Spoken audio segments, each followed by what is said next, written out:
And today we're gonna be listening to Aaron Rand and Joe Rogan.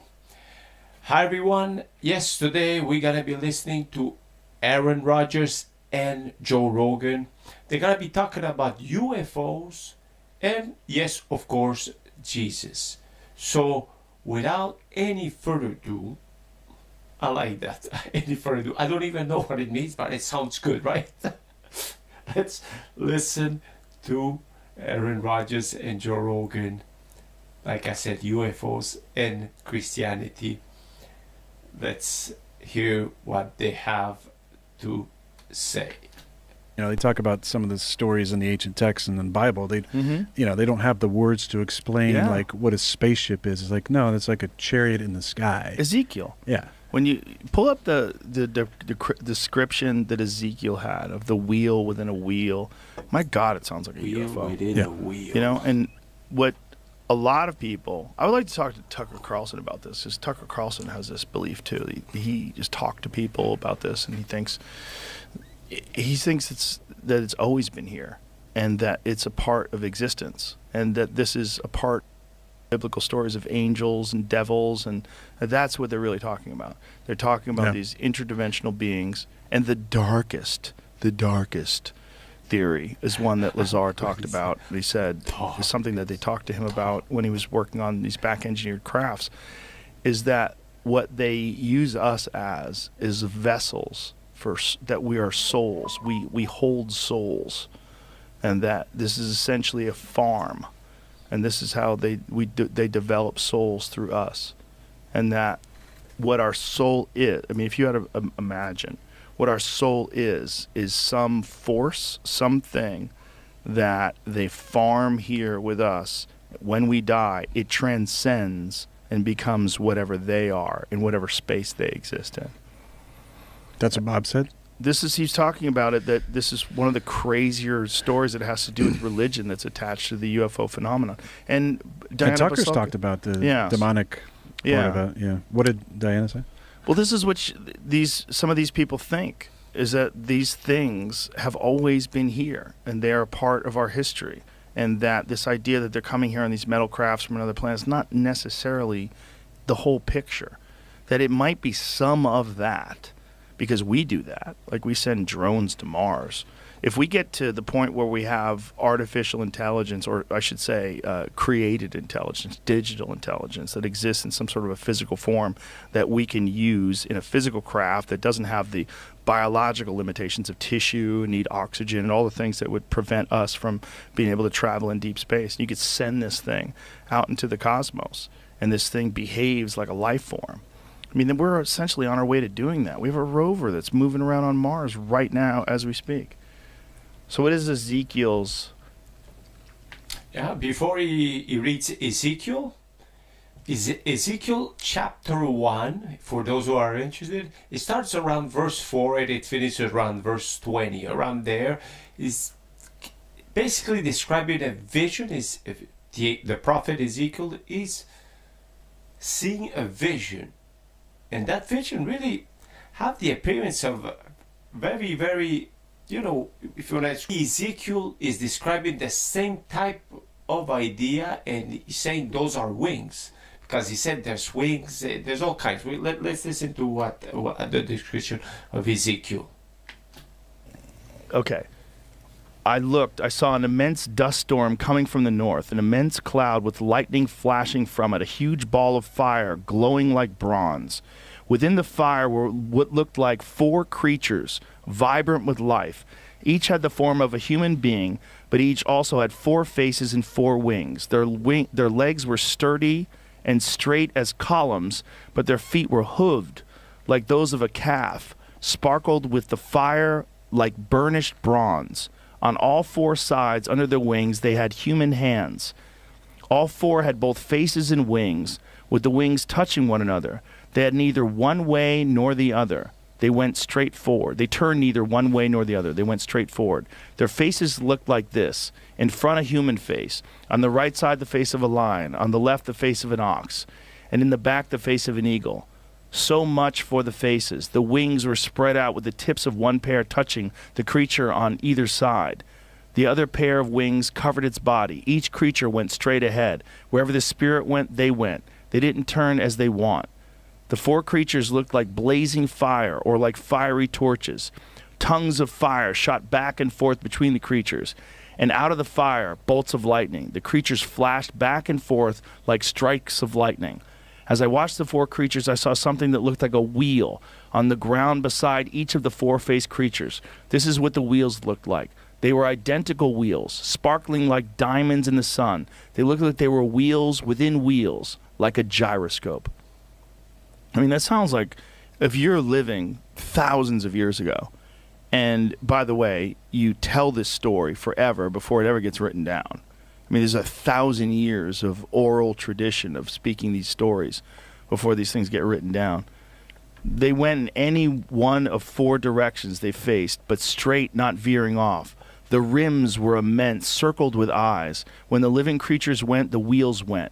When the living creatures lifted off, the wheels lifted off. Wherever the spirit went, they went, the wheels sticking right with them. For the spirit of the living creatures was in the wheels. When the creatures went, the wheels went. When the creatures stopped, the wheels stopped. When the creatures lifted off, the wheels lifted off, because the spirit of the living creatures was in the wheels. Well, one of the things that Lazar had said is there's no instrumentation inside these things, that they're piloting them with their minds. Well, think about what they're saying. I mean, what is he saying? When the creatures lifted off, the wheels lifted off, because the spirit of the living creatures was in the wheels. Over the heads of the living creatures was something like a dome, shimmering like a sky full of cut glass, vaulted over their heads. Under the dome, one set of wings was extended toward the others, with another wings covering their bodies. When they moved, I heard their wings. It was like the roar of a great waterfall, like the voice of the strong God, like the noise of a battlefield. When they stopped, they folded their wings. I mean, goddamn, man. That sounds like... That's a UFO. Yeah, it sounds like a UFO. UAP. That sounds like some fucking insane vision that's beyond comprehension that happens to people that live in a prehistoric civilization. That's probably how you would describe it. Yeah. And especially if you're telling this story over and over again, it's passed down generation to generation, and then someone writes it down in ancient Hebrew or in Aramaic, and then it has to get translated into Latin and into Greek, and then eventually to English. I mean, the whole thing is nuts. Yeah, let's stop right there. And, all I have to say about the descriptions of a UFO and all that, well, when we believe in another dimension, that there's another world out there, and that God has made those creatures, angels, fallen angels, and angels, messengers of God. And through all the scriptures, we see that God sends messengers, sends angels. But the fallen angels, I think those are the ones who are right now making appearances here and there. Even if you're aware of presidents of the United States that have concluded, have asked around, even Donald Trump was asked, Joe Rogan has interviewed him yesterday, and he has said, yes, he has said that very close people have seen something that are very hard to describe, and they think there's UFOs. Well, those UFOs are extraterrestrial beings that are not from this dimension, but the other dimension. And that dimension, I think it's those Nephilims that Genesis 6 describes. Let's go check it out. Right now, we can see there, chapter 6 of Genesis. We can see it at verse number 2, and we can see that it says the sons of God as the angels, is the creation of God, saw that the daughters of men were attractive, and they took as their wives and any they chose. Then the Lord said, my spirit shall not abide in man forever, for his flesh for he is flesh. His days shall be 120. The Nephilims were on the earth in those days, and also afterward, when the sons of God came into the daughters of men, and they bore children to them. These were the mighty men who were of old, the men of renown. Those men of renown, those giants that were on the earth in the past, are probably those type of creatures that created the pyramids of Egypt. It's because if they're the men of renown, the men, they are very, very intelligent. That's why a lot of people say there was, back in those days, there were a technology that we lost, a technology that was available. And that technology, well, we see that Joe Rogan has described in Ezekiel chapter 1, that vision that Ezekiel saw. Well, we can kind of say, or maybe come to a conclusion, that that type of engine, that type of technology were created by the Nephilim, those men of renown, those giants. And sometimes we say giants are what? In stature or in renown or intelligence or greatness of, all kinds of things were created by this type of creature, the type of, I think I would say they were hybrid humans, but with a bigger capacity. And that's when God decided that that flesh will not be able to live longer than 120 years, because we know that before Methuselah, Noah, and all those men before used to live 600, 700, 800, 900 years. So I think this is my take for those who are, think that the Bible is just little stories about fables. No. The Bible touches every type of supernatural things. The Bible is not just about stories that happened to Jesus and stories, miracles that he did, but there's a lot more in the Bible, and this is one of them. Okay, now let's continue and let's check out a little bit more about that conversation, and that way we can go a little bit further. Now they're gonna touch a subject that is Christianity, and it's very, very eye-opener. Whatever Joe Rogan says, I really like what he says. And Joe Rogan is not a Christian, far from there. He was an atheist, now he's an agnostic, but before he used to despise Christianity, and right now he's like, little by little, he's starting to find out that the Bible is more than fables. There's a lot of things that we can see that are becoming more and more plausible nowadays. All the supernatural world and all the things that are supernatural. Well, now we can see through the technology, we can do amazing things that are incomprehensible to somebody who would live like 1,000 years ago. The technology would say that's incredible. This is I would never thought this would be possible. So if we let things happen in the future, we're gonna be seeing things that are unimaginable, and that's why we can say it's supernatural. That's basically what we gotta come down to the conclusion. Okay, I think I've said enough. Let's hear what Joe Rogan has to say a little bit further up that podcast with Aaron Rodgers.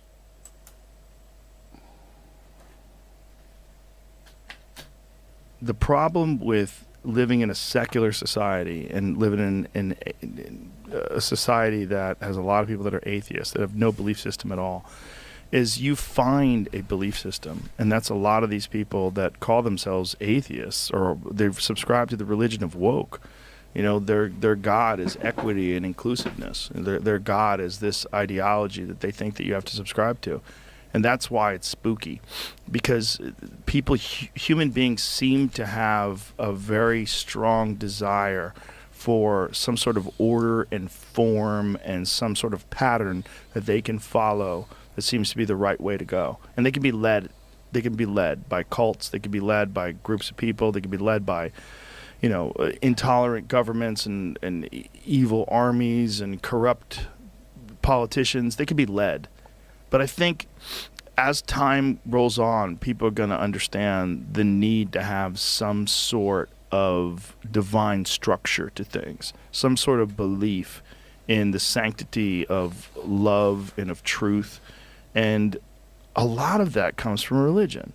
A lot of people's moral compass and the guidelines that they've used to follow to live a just and righteous life has come from religion. And unfortunately, a lot of very intelligent people, they dismiss all of the positive aspects of religion because they think that the stories are mere superstitious fairy tales, that, you know, they have no place in this modern world, and, you know, we're inherently good and your ethics are based on your own moral compass and we all have one. And that's not necessarily true, because you see the way people behave in war. They don't have any moral compass. They're just fucking murderers and killers. And we've asked people in service of our country to go to these places and behave like murderers and killers and then reintegrate into society, right back into society, and be a good person again. And they don't know how to do it, and they go crazy. And there's a lot of them who come back and they're down is up and up is down. They don't know what the fuck. And we don't help them out. We don't help them out. And the suicide rate, suicide is is it the number one killer of veterans? Pretty sure. Yeah. Yeah, but yeah, it's a fucked up world we live in. We need Jesus. I think, for real. Like, if he came back now, it'd be great. Like, I like the way he said it right there.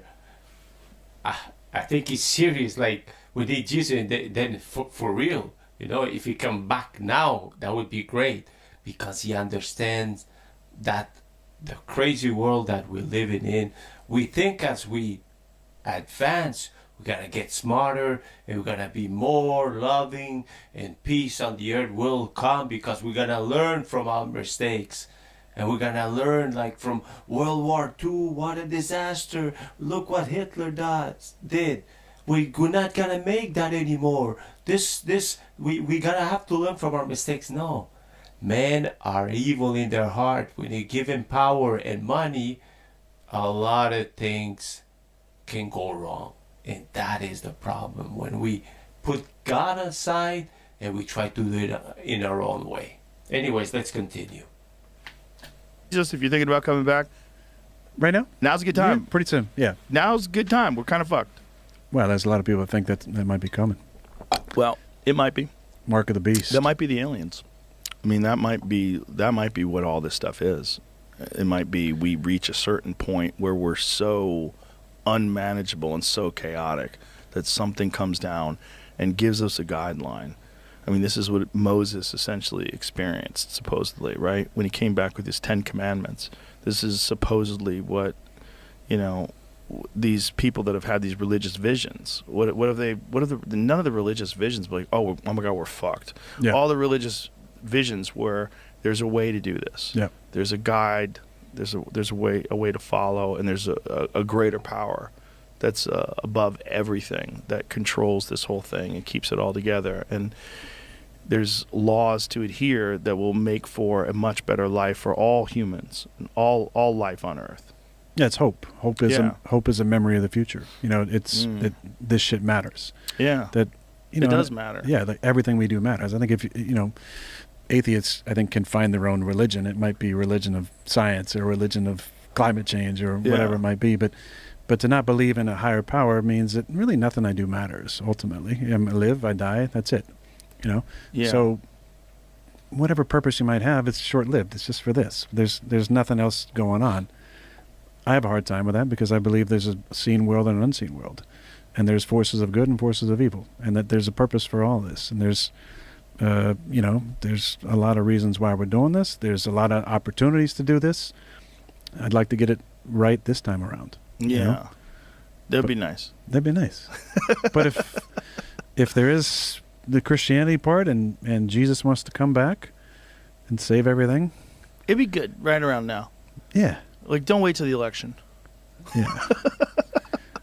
Don't wait until China invades Taiwan. Don't wait until Klaus Schwab puts on his suit again. Yeah, don't wait till he gets on the Darth Vader outfit. Why was he wearing that outfit? Is there an explanation I think for we're why gonna Klaus stop right there. I think we're gonna stop right there. I think that's pretty much what they had to say. But we can understand that yes, we need a framework. We need a point of reference. We need God in our lives so we cannot go astray and do stupid and unimaginable things.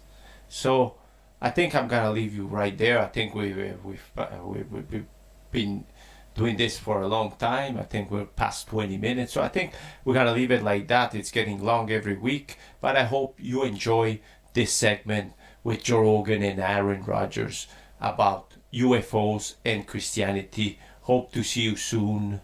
God bless you. Bye-bye.